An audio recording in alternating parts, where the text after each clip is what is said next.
I wanted to invite everybody to join us now for a real treat.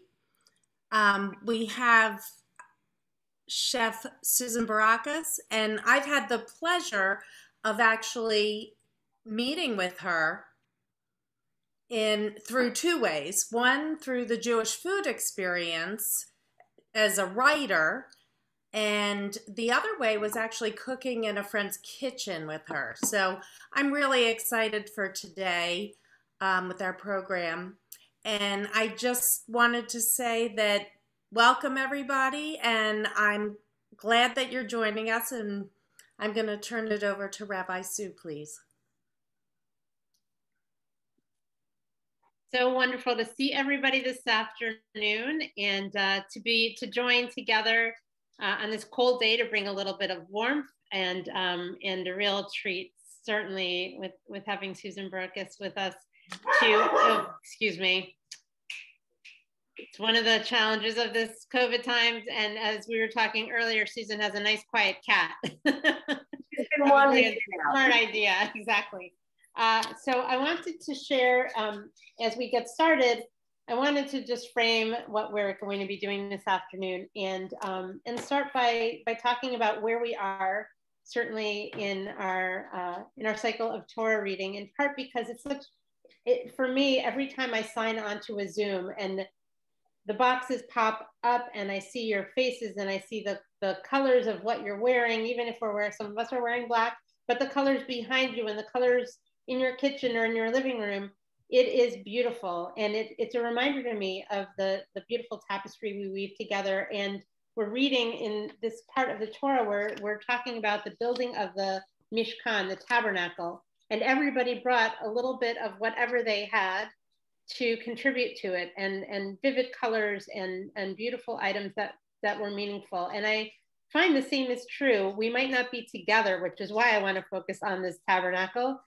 We might not be together in our physical spaces, in our normal physical and beautiful sacred spaces, but we find the sacred and the holy in our opportunities to be in each other's homes in whatever venue we're in at this moment.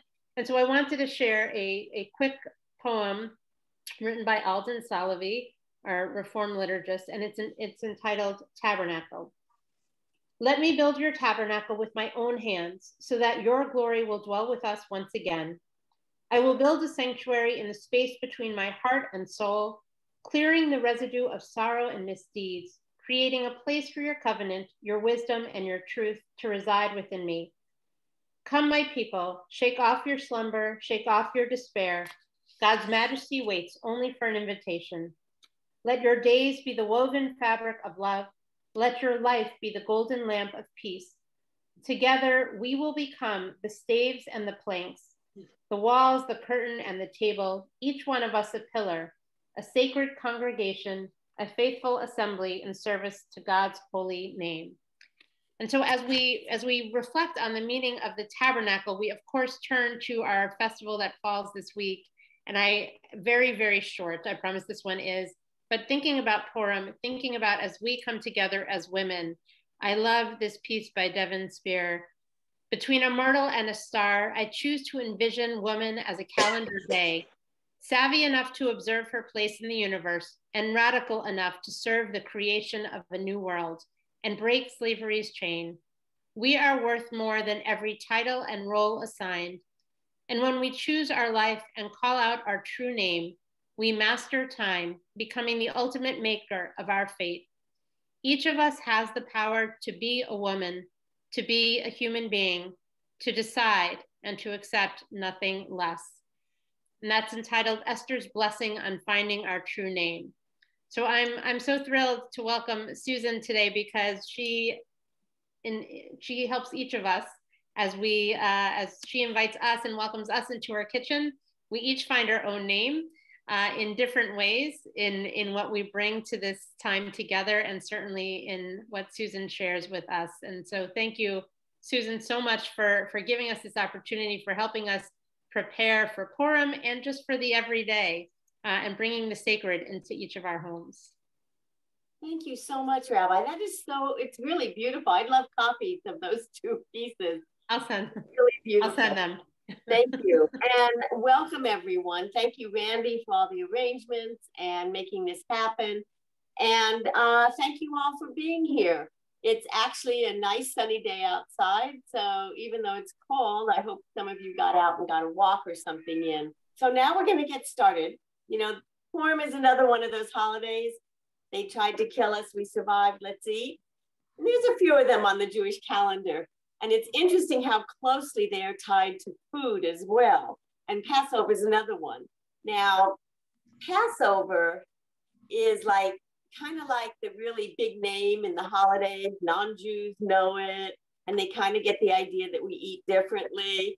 And, you know, in normal times, we'd be planning Passover menus right now. You know, a month or 2 months out, a lot of people start to think about, okay, where am I getting this and that? How am I planning the menus? How many people can I fit for Seder? Obviously, things are a bit different now, but there's still a lot of planning that goes into Passover and a lot of thinking about it. And traditionally, Passovers had, you know, whole books and television shows and classes, blogs, radio shows. It gets a lot of attention. So sometimes I think about Purim as kind of the joyriding younger sibling to Passover. Everyone thinks, oh, wear a costume and you have to get drunk and it's a very merry holiday. True. It also is a holiday that actually has deeper meaning. And I think especially for women, the deeper meaning of Passover is very important. It's kind of, sometimes I think about it as kind of the first Me Too, because you know what happened to Vashti when she didn't want to dance naked in front of the king and his guests. And Esther spent a lot of time trying to not do that and to have a positive effect to save her people. But she really, man, you know, it's how do you keep your dignity and how do you keep strong and how do you keep courage in tough times?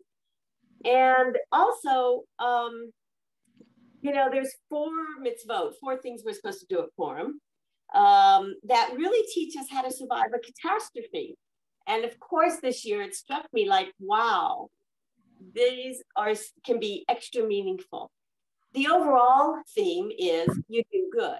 You turn around and you do good, which is also if bad things are happening to you, if you suffered a terrible loss, very often by doing for other people, you feel better. And so I just want to quickly say that the 4 mitzvot, or the 4 commandments, the 4 obligations for us are to read the book of Esther or hear the reading, to serve a festive meal, and certainly some of what we have today could be part of it, to give mishloach manot. Mishloach manot are bags of treats that we give to our friends, and you're supposed to have 2 different kinds of foods and all this stuff. Just giving even a cake to a friend is okay. Just this idea that we share some of this sweetness or some of this, you know, bounty that we have. And the 4th one is providing gifts to the poor. So again, we survive, and we survive by giving. So the events of Purim took place in the 4th century BCE. It's been a lot of centuries, 2 centuries since 2,000 plus years since then. And over that time, Jews have spread out and they've come up with all kinds of different cuisines from wherever they were living. So, and as you probably are aware, you know, Esther survived in the court by eating nuts and fruits and grains and legumes. And so it's interesting that in some cultures, things like chickpeas, in much of the Sephardic world, chickpeas are a big thing at Purim because they're also, just like we eat poppy seeds and we have other nuts and seeds as part of our celebrations, so eating legumes like chickpeas also. Now, it's said that Esther especially loved caraway and poppy seeds, which is interesting because especially the poppy seeds, which have so much meaning when it comes to Purim food. Eating things that are stuffed or the food is partially hidden, as in Hamantashen, where you don't see the whole open cookie. It's somewhat closed, which is hidden as Haman's evil plans were hidden from the Jewish people. And we think of our Purim food primarily as sweets, but the truth is that there are a lot of savory Purim foods as well. There's Barocas of all kinds, for example, which are three-cornered.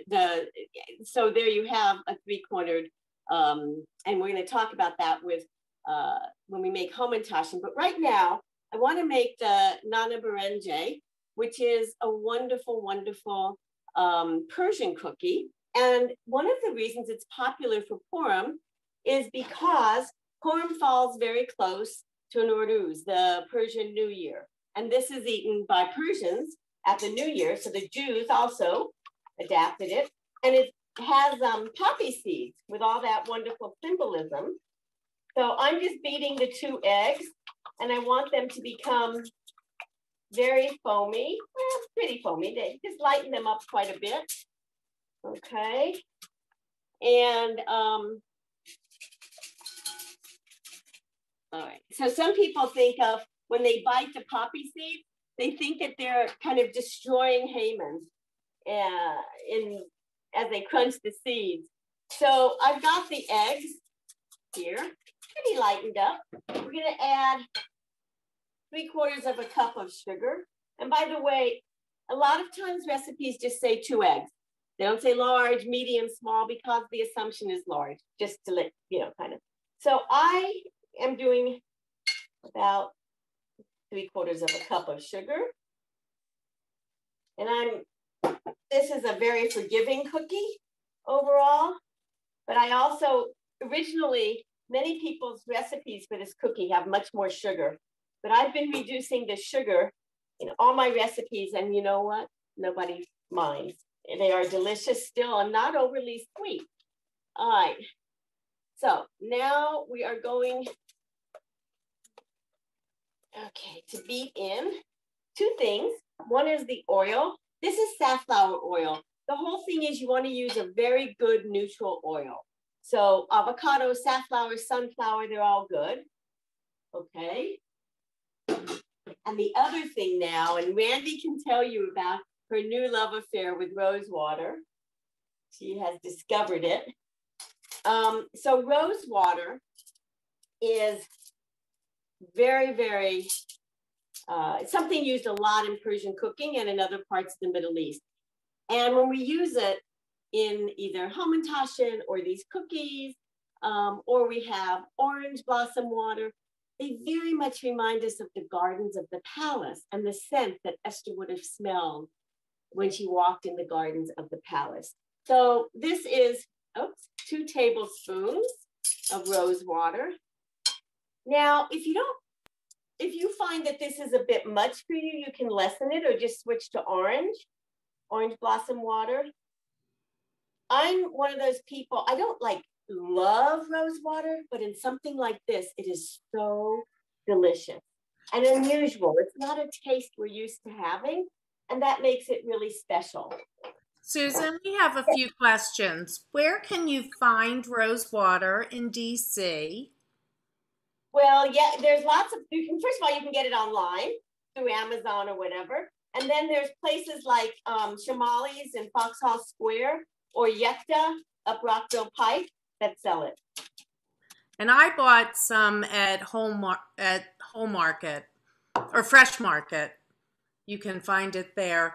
Yeah, I've never seen it at Whole Foods. I don't think you can get it there. But at Fresh Market you can. And then how do you define good oil? Is it good for you or good quality or both?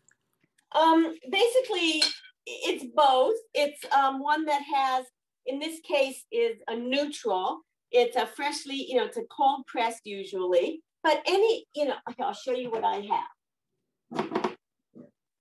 Sometimes I have others. I just happen to have this safflower seed oil. And if you smell an oil, there's no smell, because an oil like this has no smell. They're very, very neutral. Now, if you go for something like olive oil, that's a whole different thing. But safflower, sunflower, olive oil, very good for us.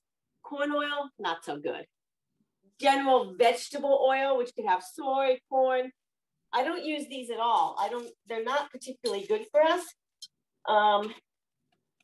Sometimes they're made, you just don't even know what's in a vegetable oil sometimes. What about grapeseed oil? Terrific. Okay. And also some of these oils have higher fry points, which is really nice, which is like if you're doing latkes, for instance, and you do them in safflower or avocado oil, they really are good. Because they will make your food crispier because you can turn it up to a higher temperature. Okay, great. I'm going to keep going. Can you substitute orange juice? I'm sorry? Can you substitute orange juice? No, not in this one because it's not a strong enough flavor. You have to put too much in. But I'm going to keep going. We'll get back to questions in a minute. Okay, and this is my rice flour. Now, you notice that I'm not being so careful because it says 3 to 3.5 cups is the recipe. So I'm just going to do it gradually. And I'm going to switch to a wooden spoon. Oops, sorry. Wooden spoons are the best for mixing doughs and batters. There's a reason the design, this flatness really makes a difference. Okay, I can add another cup. What we're going to go for is the texture. It's just like when you make challah. Some days you need to add more flour, some days less, depending on humidity and all kinds of, other possible factors. All right, so we've added 2 cups so far. And by the way, if your batter isn't right and it says 3 to 3.5 cups and you're going, that's not enough, add a little more. Just don't dump a whole cup in at that point. Do it bit by bit. All right, so now we're going to add the 3rd cup. Let me get this a little more. Okay. Now we should start to really see this come together. And I like to do this. Such a nice, the smell of the rosewater is really lovely. And it's very light. It's not heavy. Okay, so you can see how it's coming together. And basically, you don't want to have too much flour in this. It's going to go in the fridge. You just have to be able, I can almost do it without it being in the fridge. You want a soft dough. It's kind of one of those soft, if you think about it, makes a very tender cookie. And so I think basically that this is probably good enough because I could do that. And it's going to go in the fridge for a little bit, which I'm going to add a teeny bit more, just on instinct. Okay, but that's it. All right, blend this. I'll slip it in the fridge, and then we're going to talk about and make some Hamantashen. All right, perfect. And again, I just want to show you, like you can see that the kind of softness of the dough, and it's not so sticky. It's not sticking to these fingers, it's sticking to this one because I scraped the spoon off with it. So once it reaches the I'm not sticking to your fingers point, then you are ready to slip it in the fridge. And you can put it in the fridge for an hour, 2 hours. Okay, so you can even put it in, if you wanted to, you could put it in overnight and then just take it out, 10, 20 minutes before you're going to want to work with it, because it'll be really cold at that point.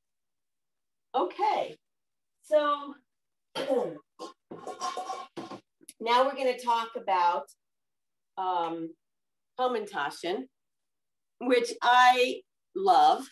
I mean, I told Randy the story of I've been in Israel before Purim and spent days wherever I was, going from bakery to bakery just to taste their Hamantashen, to see which ones I like best. And interestingly, I don't know why, but I've always been a big fan of the lekva, the prune filling. That's my favorite. I do like chocolate too, but. So Hamantashen are very symbolic, and everyone says they represent the three-cornered hat worn by Haman. You know, there's actually a lot of other interpretations about Hamantashen. So in Hebrew, they're called Oznei Haman, and that's Haman's ears. And that refers to this custom in ancient times of cutting off a criminal's ears before his execution. So yeah, let's eat some Hamantashen. But you know, that's a symbolism that ties into the story. In addition, some people say that each corner of the Hamantashen represents one of the fathers of Judaism, Abraham, Isaac, and Jacob, whose powers weakened Haman and gave strength to Esther to save the Jews, her faith, her belief in her Judaism. And interesting also is that in Hebrew, tash means to weaken. These cookies have so much symbolism. I'm not done. The fourth idea is that the German word tasche, which is also a tash, means pouch or pocket. And so the cookies could signify Haman's pockets and the money that he offered to the king for permission to kill all the Jews. And then you have this idea of the mun, poppy seed filled triangle shaped cookies. These existed in Europe since the Middle Ages and became popular especially in Germany, where there were Montaschen or poppy seed pockets that were sold all over the place. And so it's possible that the Ashkenazi Jews went, oh, wow, that fits with our story of Purim. And so they used this popular cookie already in existence and whose name conveniently also sounded like Haman or Haman, Haman. So we're gonna make this dough. This makes a kind of crispy Hamantashen dough, which I really love. And in this one, we do use orange juice, which I have to pop out of the fridge, I forgot. Okay. Do use orange juice. You could use, and I think I made a note on the recipes, orange blossom water or rose water. And I know, Randy, you made them with rose water. Is that, oops. I did make them with rose water, and I also used the orange blossom. And I have to say, the entire experience, it's like having a cup of coffee with the smell and the aromatic part of it. I've never made such delicious Hamantashen because I think that rose water and the orange blossom just were beautiful together. I'm sure the orange juice is the same, but well, for me, to be honest, I started making these with the orange juice when my son was very young. And I think that the rose water and the orange blossom water would have been a little strong for him. Maybe not, but anyway, I made them for him and his friends, where they would come here and we'd have big, you know, parties making Hamantashen. But now I'm with you. I love also the sensuality of it and the smell of it. Now I'm going to use orange juice today, but by no means do you have to.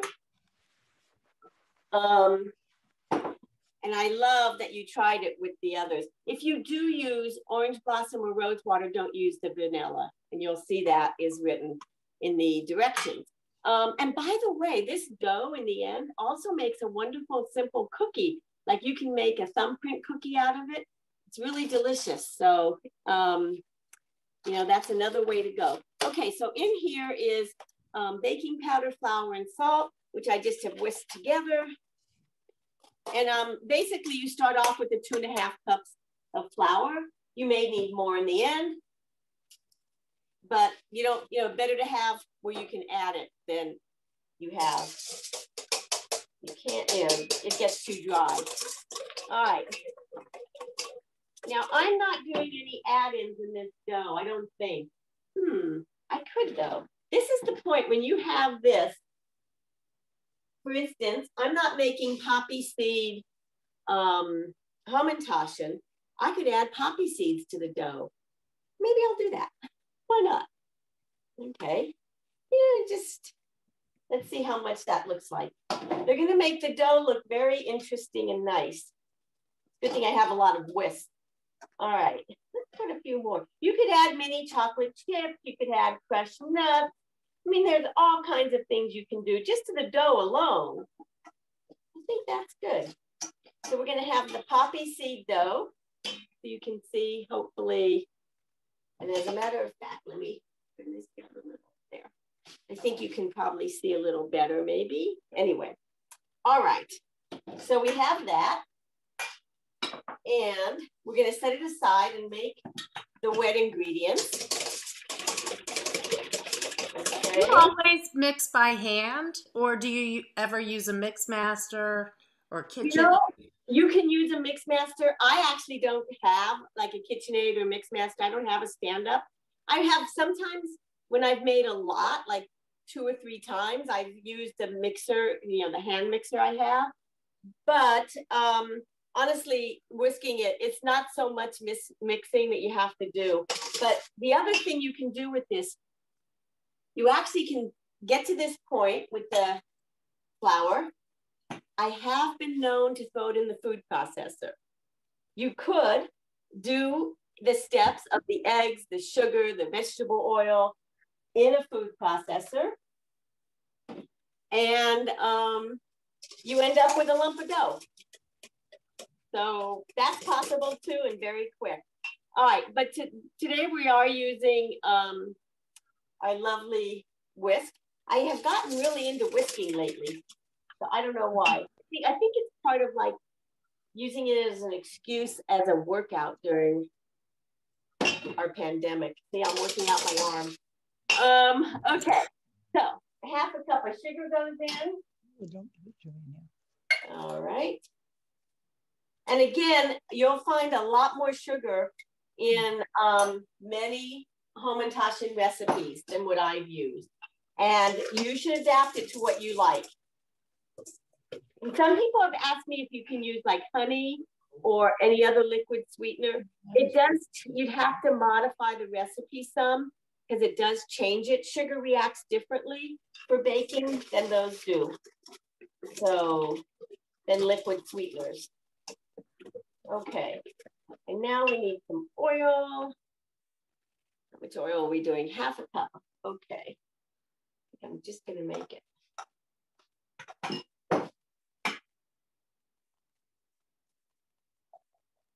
All right, and you notice probably I get down, when I measure liquid measurements, you wanna get down. You don't wanna do it looking down. You don't wanna hold it in your hand because then so I get down and I look, okay. Eye level is the best way to measure your liquid measurement. Okay, and we're going to add a teaspoon of vanilla extract and then the orange juice. Okay, and we're going to add 1/4 cup of orange juice. Okay, that's a half a cup, so I need to add half of that. Almost. Okay, good.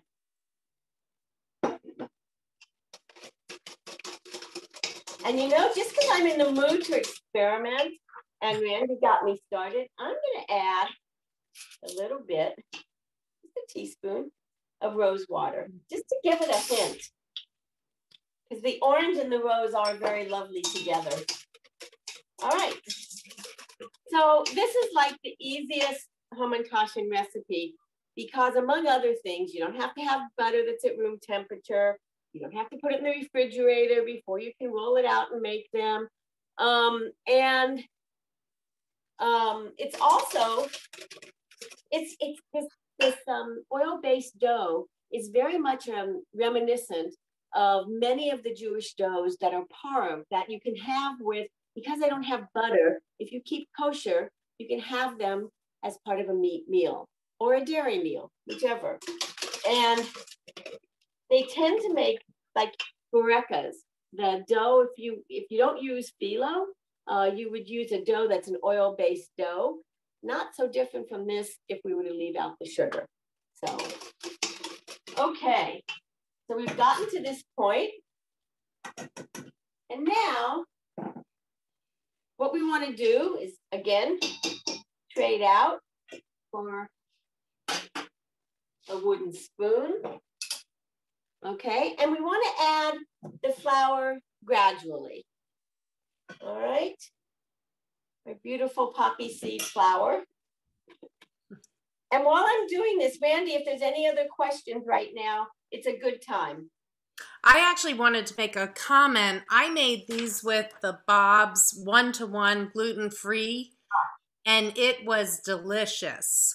Yeah, I made a note of that. If anyone doesn't know this, it is the easiest way to cook gluten-free without having to adapt recipes. This is not supposed to be an ad for Bob's, but the truth is, if you're gluten-free or want to bake gluten-free, this will make your life much easier.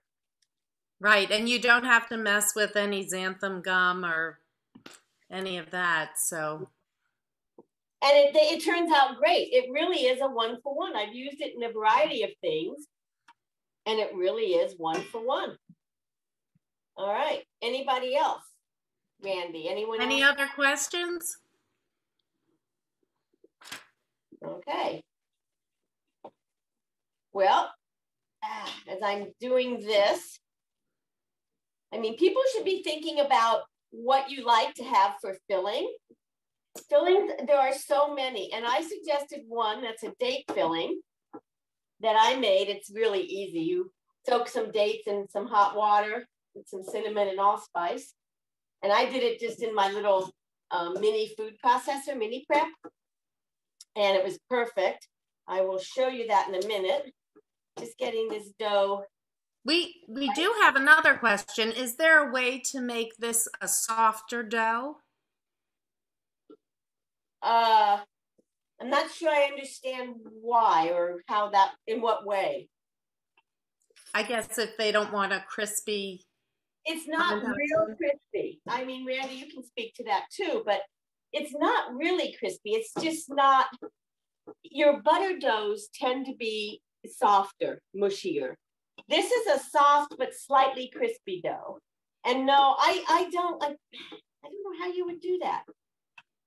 I guess if you did a cake flour or a cake type of Hamantashen.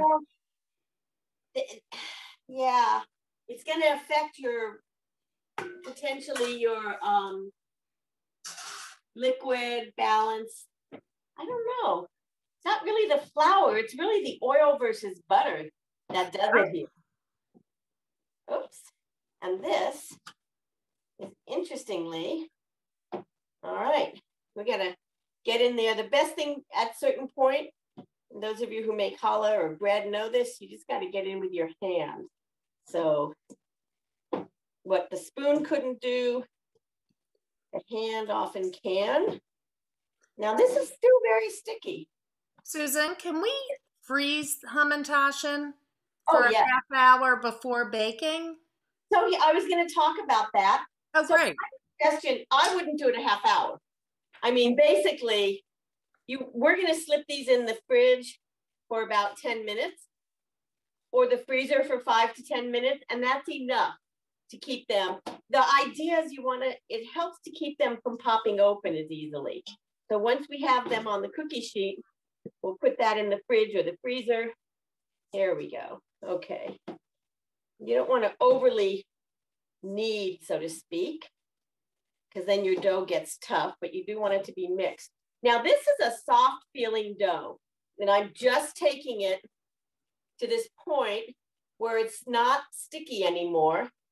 So it's slightly tacky, just a little. You don't want it to be dry. So watch out for that. Don't go to that point. All right.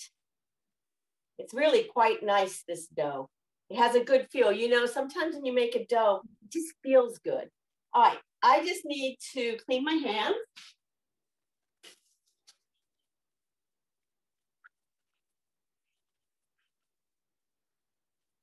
Okay, the stickiest thing around here was my right hand. All right, Now, I just do it straight on the countertop. So you're going to see me right now. This is a very clean, dry surface. I'm going to make sure, again, that it is. All right.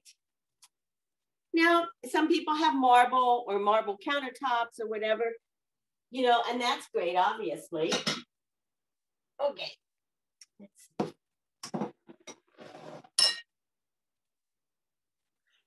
I have a question about when you are ready to bake. Do you ever apply egg wash? Some people egg wash, and you certainly can. Depends on what you have on your dough. By the way, I'm just going to take like about half this dough to roll out. Just, now some people will egg wash, and that's fine. You just take an egg, and you know, it's also good with challah. If you were to mix the egg or even just the egg yolk with a little oil, it makes the best wash. Okay, so I always like to get it started. Now, you know, when you have kids, sometimes you give them each a ball, tell them to make a ball of dough and flatten it with their hands. So I've moved beyond. This is my inaugural rolling with my new rolling pin. I've always been very basic, but I decided to get fancy a little bit. This is one of those that has you can take the ends off, and it's supposed to measure the width of your dough. So I have a 1/4 inch. Let's see what happens. Where can you buy those? I got this on Amazon. It was not expensive. It's like 20 bucks. And it's quite fun. I'm just realizing it is really easy. I'm just like rolling it out. Yeah, there we go. Now, the biggest thing, because most of you don't have that, is if you use a rolling pin, okay, you just want to be very even. I'm always very careful at this stage.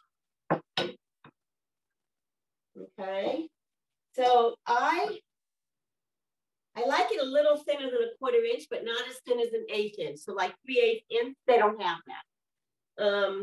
Or no, not 3/8. 2/8 is a 1/4, so it's someplace between that. 3/16, I don't know. Do those rolling pins go to 1/8 of an inch? Yes, but that is a little bit too thin, I think, on most Hamantashen. So, and then the trick with the glass, and I just use a glass. You know, I have circle cutters that I could have gotten out, but isn't it funny? I got the glass out because that's my instinct. I have a whole set of circle cutters. So we're going to use a glass, and you just dip it into some flour, and you cut. And I always like to go as close as I can. So I use the most dough each time. Okay. I'm going to do the same thing here. And I think I can put one in here. Okay, and that's probably it. All right, so take up your dough. We're going to use this to roll it out again. Now I'm not going to make all of these, okay? I'm just going to show you, because I wanted to show you the 2 techniques. There's 2 techniques. There's the pinch method, which of course most of you know. But there's another overlapping technique. Now here's the filling I mentioned with the date. And I'm getting called to add some ground nuts to it. I just think the texture is going to be good. I left this kind of lumpy. It's not a smooth paste. Like if you go and buy the prune lekva, the prune butter, you will get a very smooth paste. This, and you can do this with the date one. I like texture, so I left it. All right, so we're going to do that. And I forgot I have lemon curd, which is delicious in this. I just buy this at Trader Joe's, quite honestly. It's so good in your Hamantashen. Do not overfill your Hamantashen. Too much. These are a good size, and you still just want not a teaspoonful, kind of like a half teaspoonful. You don't want to overfill. Now, the traditional way, let me move this a little closer. Okay. The traditional way that everyone always does this is you pinch, okay? So you take one side and a third of the way around, and I'm pinching. Ooh, this dough is pinching together beautifully. Oh, I'm so excited. All right, and then you take and you put up the other side, and there you go. And I like to pinch and kind of, I'm going to show you close up. I tend to pinch and then like kind of fold it over a little. I like that smoother look. It's all personal taste. All cooking always is. So anyway, we'll see. There you go. That is a beautiful dough with the poppy seeds in it. Isn't that nice? I know, yeah. I got really into doing that. Now I want to show you the other way. The other way is very interesting because what you will do is you will take one side. Let's see if I can do this where you can see it really. Here, we'll do it on the green. I have a very small kitchen if you haven't guessed by now.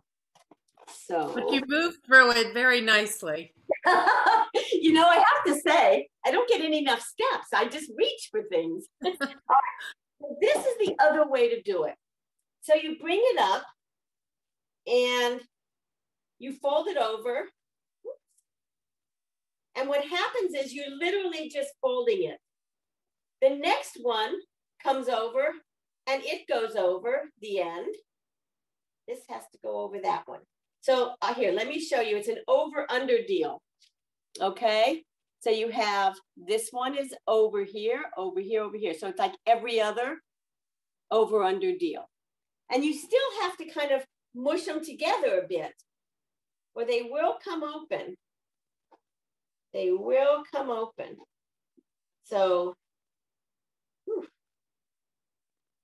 And you know, sometimes I like the way this looks, but sometimes I just want to pinch. You know, it's just easier. But this How much of an opening do you like to keep? Sorry?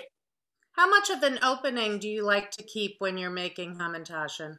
Before I put them in the oven, not much. Not much at all. Because what you'll find is they open up a little bit. Hopefully just a little. You know, if you're lucky. They don't open too much. I put too much in this one. All right. So, and sometimes, you know, I use jellies, jams. In fact, I'm going to make some with a friend made this beautiful blueberry, ginger, lime jelly, or jam, preserves actually, that she gave me last week. And I'm thinking, wow, that is going to taste great in some Hamantashen. So I don't leave much of an opening. Okay, that's just my style. And I think that it really does depend on, you know, you personally. Now, I don't want to spend too much time making these and having you make them unless there's questions right now. And if there's not, I'm going to do these last two and pop these in the oven. So, how do you feel about the can of poppy filling? Well, I have used it when I've been forced to make poppy seed. I really don't like poppy seed filling. Just funny because I love the poppy seed cookies. I like it in the dough. I don't love it. I know I have friends who make their own poppy seed filling, and I think that's the best if you can do that. The canned fillings, and goodness knows I've used my share of pie fillings, all kinds of things. The canned fillings are too sweet for me now. Huh. They're so overly sugary. This one, all right, so this has to go in the fridge for a few minutes. And, oh, the last one. I will tell you, I did not put mine in the fridge, and they turned out amazing. Well, you know, I didn't used to. So, yeah, that makes sense. But I thought I need to make the other cookies. Okay. And they have to come out of the fridge. So what we can do is put these in. These aren't all as beautiful as the other, but you know, it's just like with challah, you mush it a little bit, look like you want. And the truth is, it's going to taste great. So who's going to care? All right.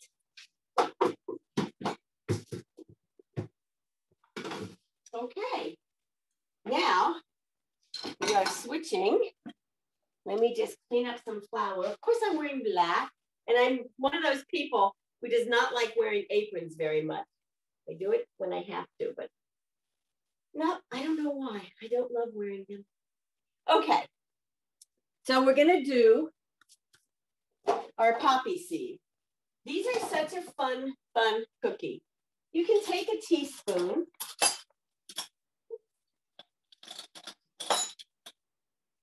Okay, and by the way, I just have to say, you know, little things and little traditions are so lovely to us and bring more meaning to everything we do. For me in the kitchen, today I'm using, this used to be my parents' good silverware. This is what we ate every holiday, every Friday night. And I was keeping it for that. And at this point, I'm using it every day. Why not? It's holding up great. And I just love this pattern. And I will bet that some of you grew up with this pattern. I'll show it to you again, because every time I use it, people tell me, that's like my parents. So, all right. You know what? Let me just make sure I'm not leading you astray. Okay. All right, this dough is a beautiful, oof. So what you want to do is make small balls that are similar in size. So we're just going to roll a bunch of them. And, you know, cooking with rice flour is a wonderful way to make gluten-free. And there's a lot of recipes, especially if you look online. And Persian food uses rice flour a lot. So I was also going to mention, you know, you can go online and find almost any kind of Hamantashen you can imagine. In the savory world even, you'll find like pulled corned beef, you know, just everything. Pizza, Hamantashen, spinach and feta, which is interesting because it's not a baraka. They're using a dough like a Hamantashen dough and shaping it like a Hamantashen. Obviously not a sweet dough. So I just keep rolling these. But will rice flour work as a substitute for Bob's? No, it doesn't have the same body and consistency. You can't do it a 1-for-1. I don't know exactly what you would need to do. You might need some xanthan gum. I'm not really sure because I've never used it as a 1-for-1 substitute. You can make your own rice flour? Yes, you and could. Would brown rice work with that? Brown rice, yes. I actually, to be honest, you know, some of the rice flours are brown rice to begin with. Okay. But I've never made my own. I tend, you know, I like cooking savory food so much more in my everyday life, other than for like holidays and stuff, that I tend to put more of my energy there in making things totally from scratch. And also, there are such good gluten-free flours now. I'm not so sure it's, like, for me, would be worth the time. But I think it's what each person feels they want to do. And if you're called to make any flours, gluten-free flours, go for it. All right, so these actually don't spread so much. I could have put them closer, but nonetheless. So here's 2 things we're going to do with this. All right, let me just make it so that you can really see. Okay, so first, poppy seeds. All right, my hands smell so good. That rosewater. Okay, I'm going to turn on my chocolate for a minute too for the next thing. All right, so you can make this basically like a thumbprint cookie. And the way that you want to do this is not a deep indent, okay? You want to go just slightly, just a little bit, not too much. Because you're going to fill that little pocket with poppy seeds, okay? And you're just going to keep them, you know, as much as you can in the pocket. And if they get in other places, that's okay too. But kind of aiming for that little pocket. And again, that gives you that same idea of the pocket that we were talking about, Haman's pockets. Now, traditionally, many people,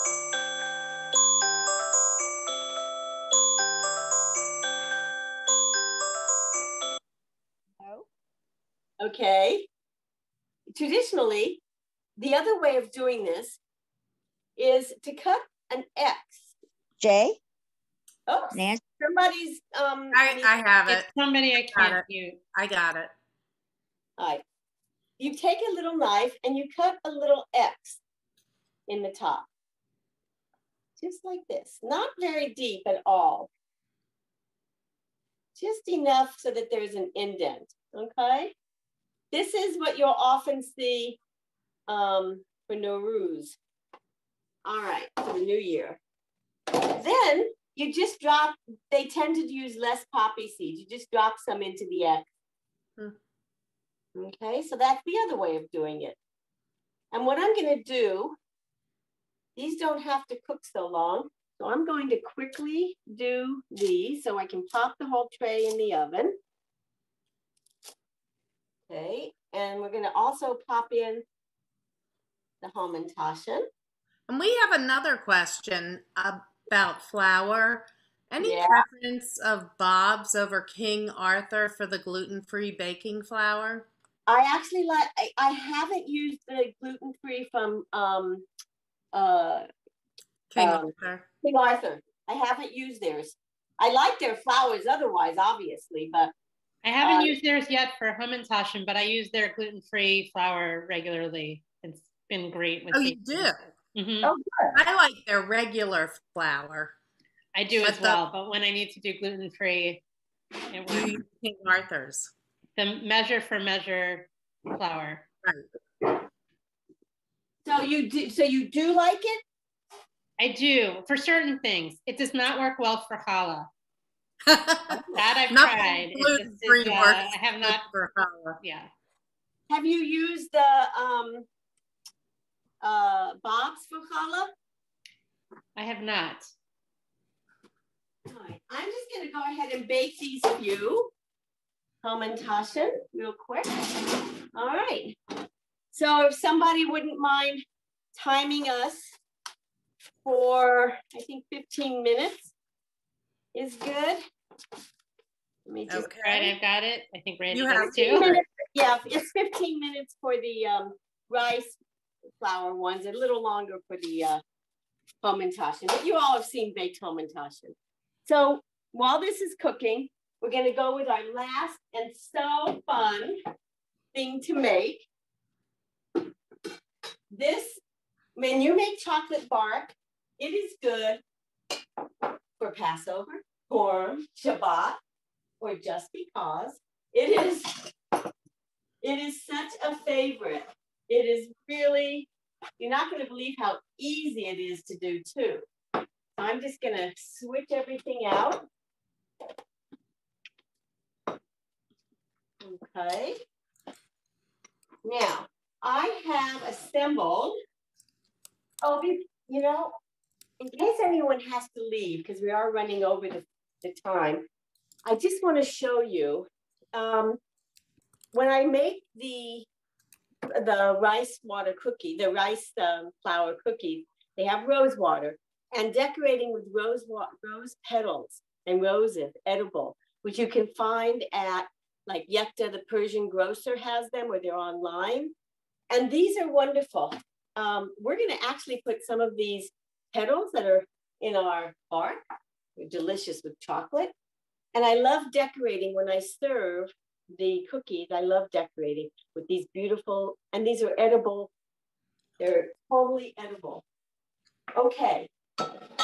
So we have all kinds of goodies. assembled here to remind us of Esther. This bark is so perfect for this holiday. All right. We have, this is toasted coconut, which is kind of like, you know, maybe not so much what Esther would have eaten, but it tastes great. We have almonds, goji berries, pistachios, and these are cocoa nibs. This is the raw cacao that are made into these nibs that are wonderful. There's no sugar, they're slightly bitter, but when you mix them, like it's almost like a chip, it's delicious. These are cut up dates and figs, which are very much what Esther would have eaten also. So all you do, this is like the easiest thing in the world. I took this chocolate, I created a double boiler with just a couple inches of water. You do not want the water to touch the bottom of your bowl. And this is, you know, if I get a drop of water in this, it's going to seize up. You know, when chocolate seizes and it goes, you're done. It's very hard. You can sometimes add a little coconut oil or a little regular oil and sometimes get it to unseize. But luckily we didn't have that problem. And these are just really, really top quality chocolate chips. You can use anything you like. If I had white chocolate, I would actually drizzle it on it at the end because there's so much you can do in like 2 seconds. All right. What are your favorite chocolate to make this with? Well, these are actually a semi-sweet chocolate chip that I get at Whole Foods. It's the 365 Fair Trade chocolate, and it's quite good. I've had great success with it. And this, by the way, is an offset spatula, okay, that people are used to if you ice cakes a lot. They're wonderful to have. If you don't, just use a regular spatula. You want to get this to about a 1/4 inch thick. You don't want it too thick, because then it tastes kind of clunky. But if it's too thin, it won't hold together right. And it doesn't matter what the edges look like, because you're gonna, in the end, you're just gonna break this up anyway. So I'm just trying to get it to be even. Be a bit ambidextrous here. Just getting it to be even. Okay, it feels a little blobby still. Now you have to work fairly quickly, of course, because you don't want the chocolate to start to harden too fast. But you know, my kitchen's not the coolest place in the house right now with the oven on. So that's not an issue. And then I purposely, not quite even, I purposely saved a little bit of the chocolate because I want to dip some of the corners of Hamantashen, or maybe I'll drizzle some. Okay. That's a great idea. All right. Luckily, I'm the only one eating. All right, so let's start. You just literally start to throw things on. I have also, by the way, used gluten-free pretzel pieces, which are delicious. Because at the end of today, what I'm going to do is salt. You could use, I'm using a flaky Maldon salt. You could use whatever. Or the pretzel pieces. The salt and the chocolate together are so good. Really spectacular. You could use cranberries. Honestly, I'm using goji berries because I bought this huge bag from Costco, not really knowing just how huge it was, of organic goji berries. So I need to use them. I'm gonna add. How do the goji berries come?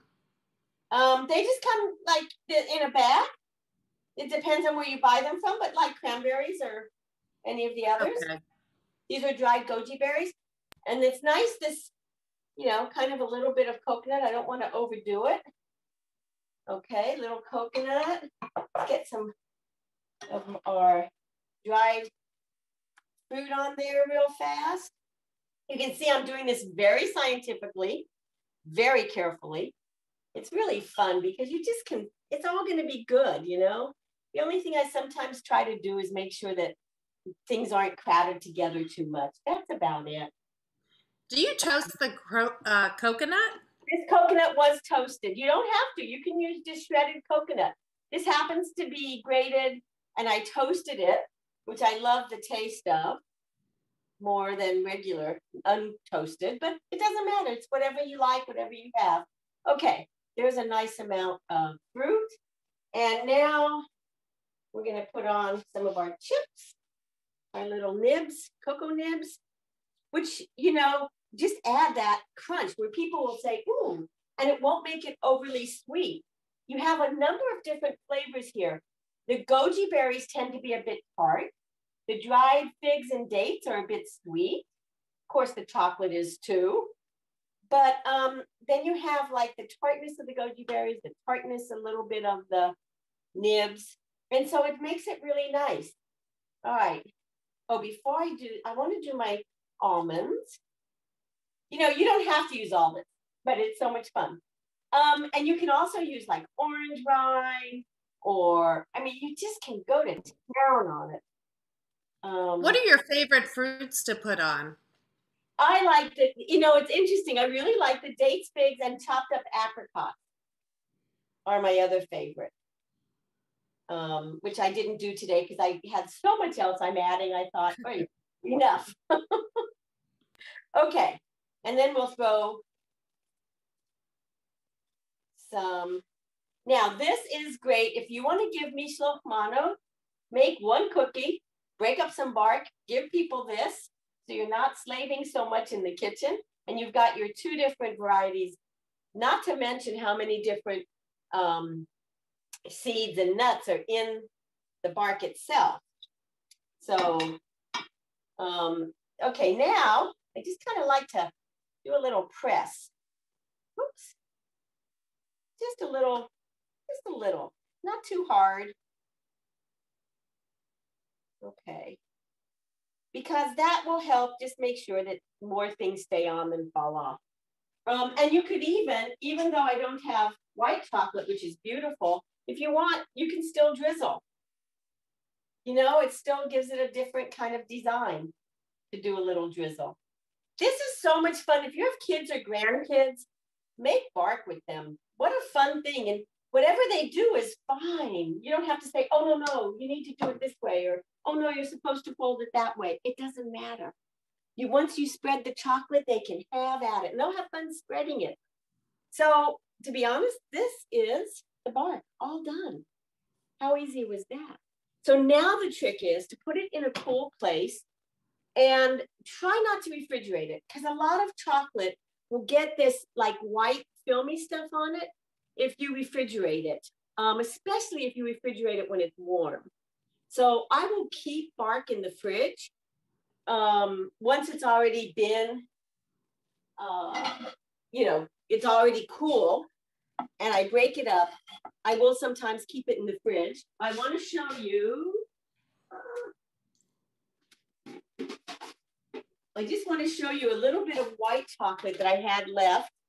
And this has some apricots, some pumpkin seeds, not much left. What is it? Chopped up really little dates. I don't know, can you see? Beautiful. It is so beautiful. And it also has the, what else?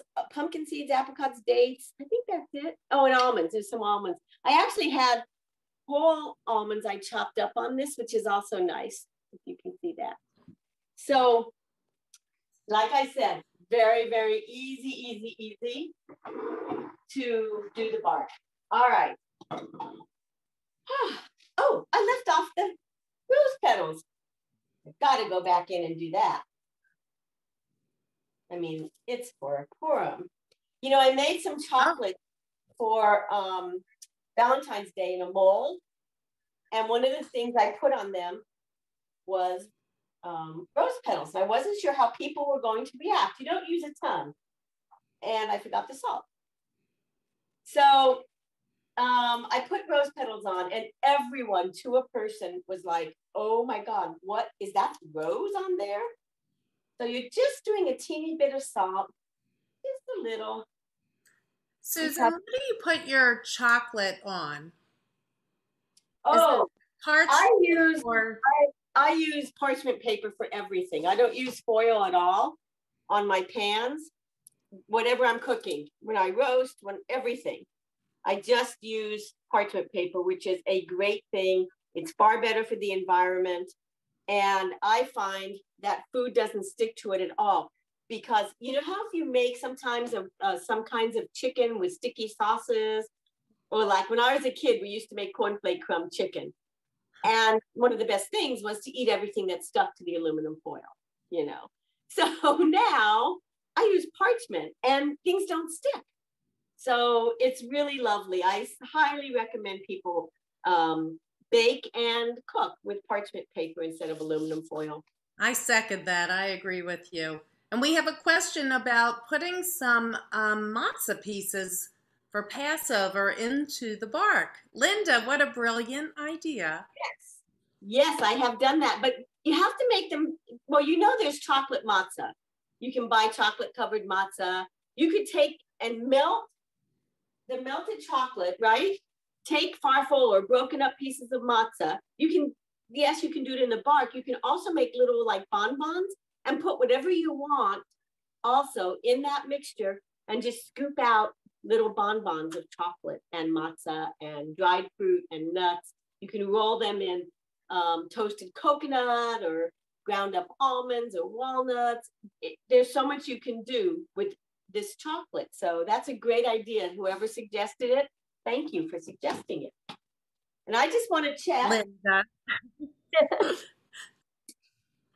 And then we also are getting a lot of questions about your recipe and how we can share it. Can we share it? Yeah. Because of the copyright part that you had put in, can we share it on social media if we give you? Yeah, I don't want people posting it to social media. Unless we've talked about it first. That's what that is. Okay. So yeah. Oh, go ahead. Oh, so if I send out, would I be able to put the recipes in my newsletter tomorrow? To the sisterhood? To the sisterhood. Yeah. As Okay. long as you're not changing them at all and you're using my name on each of the recipes, so right. they're credited, yes. Sure. Okay, thank you. I'm honored. That would be great. Do you have any problem if we share the recipes with our friends or family? No, I have only if they get posted on people's pages. Okay, so no social media. Not unless we talk about it first. Okay. Yeah. So where are we on time? Somebody was timing? We have 24 seconds left. You can take it out. I don't wear a watch. I have this really good internal clock. That's unbelievable. You were right on. Seconds. Let's just see. They're not quite done. They need another minute or two. Okay. And the Hamantashen are looking good. Looking good. They need about 10 more minutes. What do you do with all of this food? I would like to be your neighbor, I think. Well, yeah, my neighbors get my notes. Well, I'm making mishloach manot for people, some of whom are getting it in the mail. My son gets great care packages. He lives in Cincinnati, and he gets really good care packages. And neighbors and friends get a lot. Yeah. So very nice. Won't you be my neighbor? Yes, exactly. I think we're all hoping to move nearby. Susan Adlin says she knows where you live, not so far away. Well, there you go. Come on by. Let me know. I'll leave it on the porch for you. But yeah, I'm excited because I don't want to eat this, obviously, all of it. Not to say I won't eat any of it, but Right. And I'm excited because I'll box up some of it and send it to my sister in Connecticut and her family and some other friends in Connecticut and New York. I just think this year, I usually don't mail except to my son and my sister, but I just think this year everyone can use a pick-me-up. And I get a lot of pleasure out of doing it. And so I'm not being selfless totally, you know, and that's the thing about giving. It's just what I was saying at the beginning. We've kind of come back to that, you know, when you give, you get. And I'm sure all of you know from your work and what you do.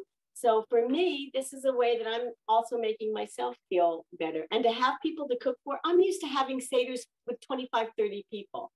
I'm used to having a Purim, whatever Purim fell, there would always be a Friday night Purim dinner, you know, with everything decorated. And especially when my son was growing up, and we'd, you know, eat all kinds of wonderful foods and, you know, make barecas because they're triangle. And so I don't get to do that. So being able to give away food now is really wonderful. So anything else? I think, let me look. I might be able to just show you. There's one question in the chat as to how many bags of chocolate chips were used for the bark. Well, I used a bag that's 24 ounces, but it's really up to you. How much do you want to make? Let me show you. I have left over, you know. So if you were to use like 16 ounces or 12, you know, it's really up to you how much you want to make. I couldn't fit all 24 ounces well on one pan. So that was another reason for leaving them. Now I'm going to try something. We'll see if it works. These are fairly delicate cookies, but we're going to cross our fingers. We're going to use, where is it? Is that a standard jelly roll pan that you're using for the bark? This is a half sheet pan of the professional sheet pans. This is the half. No, this is the quarter. All right, so you ready? I want to show you. See how the bottom has gotten a little bit golden brown? It's done. And all I want to do is a quick plateful to decorate to show you. They're so pretty with the rose petals. These I do find a little addictive. And my sister's family mostly doesn't eat gluten. So I'm especially excited to have these to share with them. And I'm just going to show you real quick a few of these. Okay, that's good enough to show you. By the way, I used the spatula. This came from my grandmother, my Ashkenazi grandmother. She's helping me with the Persian cookies. Don't you love that about food? It brings everything together. All right, a few of the petals and a few of the actual rosebuds, which are so, so pretty. I have done catered events, and you cannot believe the response that these roses get with people oohing and ahhing about them. I mean, it's so simple. You saw how long I took. Those are beautiful. It's Are so those fragile cookies? You know, they are fairly fragile, and I put in the recipe, like, don't move them till they're cooler. You know, I've been finding, I don't know, maybe I'm making them differently. They used to be more fragile, but, you know, I just took them right off the pan. I haven't even cooled them. Are all roses edible? No, it depends on how they're raised. These have no like pesticides or anything like that on them. They're not all edible. And where do you find those? They're edible without pesticides if you grow your own. Where do I find the rose petals? The roses? The roses, right. These came from Yekta up Rockville Pike, which is a great Persian grocery. Great, great, great. And great food too, takeout food. And you can also find them online. A lot of people I know are just buying them online and not going to the store right now. So, all right. Okay, we have a few other questions. Can I ask them? Absolutely. If people are willing to hang out, okay. What are your thoughts on putting chocolate in the microwave versus the double boiler? Well, I can actually tell you really simply, I don't own a microwave. That's my thoughts. I really don't. I'm not a microwave person. And to be honest, you run it for what, 30 seconds, stir it, is it done? Put it back in. You saw while I was working, I turned on the burner on low. It got hot, the water. It melted it part way. I turned it off when I could still see some solid chips, and I whisked them together. Done. That was it. There's nothing else in the chocolate. It's just the chocolate. You don't have to, because if chocolate isn't tempered, if it isn't made so that it will spread and harden correctly with a little snap, then you would need to temper the chocolate. But you don't have to do that, because I'm buying chocolate that's already tempered, and that's what you're going to be buying. If you buy a bar of 70% really good chocolate, which is what I often do. Trader Joe's has some great ones. Then, and they even have an organic one that's terrific. I don't have it in my freezer because I ate it all up finally. But any of those that you want to melt are good. And if you're buying chips in the grocery store, they're tempered, so you don't have to worry. And I really suggest, it's so much easier to do it in this double boiler type of thing. And I obviously don't own a double boiler. I just put it in a bowl. And a glass bowl or a metal bowl works. Okay, obviously not plastic. And it's just as easy as can be. Great. And have you ever tried lemon curd in your Persian cookies? In them? Yes. No, because as I'm discovering here, the lemon curd is exploding. They're spilling out, even though I only put less than half a teaspoon. It would be a mess on these. I haven't. You'd have to make a deeper, I think if we made a deeper imprint, and maybe now I'll try it with the dough that's left, make a deeper imprint and see what happens. I could do that and let you know. Okay. I love trying things, so that would be fun. I have made thumbprint cookies with either shortbread dough or this Hamantashen dough, and that I have put lemon curd.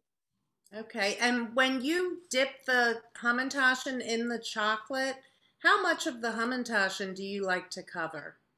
You know, I just cover like the corners. Let me see how close these are to done. I don't know if anyone timed them. Let me see what they look like. Well, they are looking done. Oh, great. Yeah, so let me show you. All right, I can move this one. This is the dance I always have to do in my kitchen. Okay, this goes here. This is hot, so it has to go. Okay, now, very interesting. I never had this happen before. So thank you so much for doing it in a cooking demonstration. The lemon curd, I'm going to be putting some chocolate in there. It literally boiled out. Wow. Yeah. Ooh, actually, I have this, what I told you about, the blueberry ginger lime. I'm going to do one with, just going to try something. I'm just going to try. It left such a pocket. I'm just going to pop a little bit of that in there. And then in this one, maybe I'll just go ahead and put more lemon curd. Really a pity, but I don't know, in my talking about the failures of the lemon curd filling, if you've noticed how well these Hamantashen stayed together. Susan, do you make food for catering in your kitchen, or do you have a catering kitchen? Not anymore. I used to use synagogues if people were kosher, but I just do it all out of my kitchen now. Okay, I just want to show you. Look how beautiful. Oh, that is beautiful. They stayed together. You know, I'm going to have to taste one soon. Now, I want to show you the dipping. Let's see if I can get the chocolate all on one side so I can show you what I do. Okay. All right. I'm just going to set this here. Yeah, it's too hot in the kitchen. I will be taking the chocolate out of the kitchen to my back room, which is cool, so I can cool naturally. All right, and that's what I suggest. You find a cool place for it that's not your fridge. So if I wanted to dip, this is still a little warm, but I think I can do it. Here's what I like to do. And if you want, you can, okay, this is really hot. I'm just gonna show you, even there, let me set it down. Oh, I'm not gonna do the last one for a minute, because it's really pretty. Okay. But, you know, and then if you have sprinkles or something, it's really fun. You can then dip in sprinkles. You could have put sprinkles on if you have kids or grandkids. You can put sprinkles on before it goes in the oven. You could sprinkle. I could even take now, put a little coconut on these, you know. So they're really fun. I mean, the whole thing, they're so hot, they're just melting the chocolate. I'll have to wait. But you can get the idea, you're just so fun. Yes. And you really, I want to put sprinkles on that. What? I want to put a ton of sprinkles on that. You're a sprinkle girl, huh? All yes. right, I'm going to find one of these to taste. Okay, let me show you how it breaks. Just this very gentle. There's not a snap.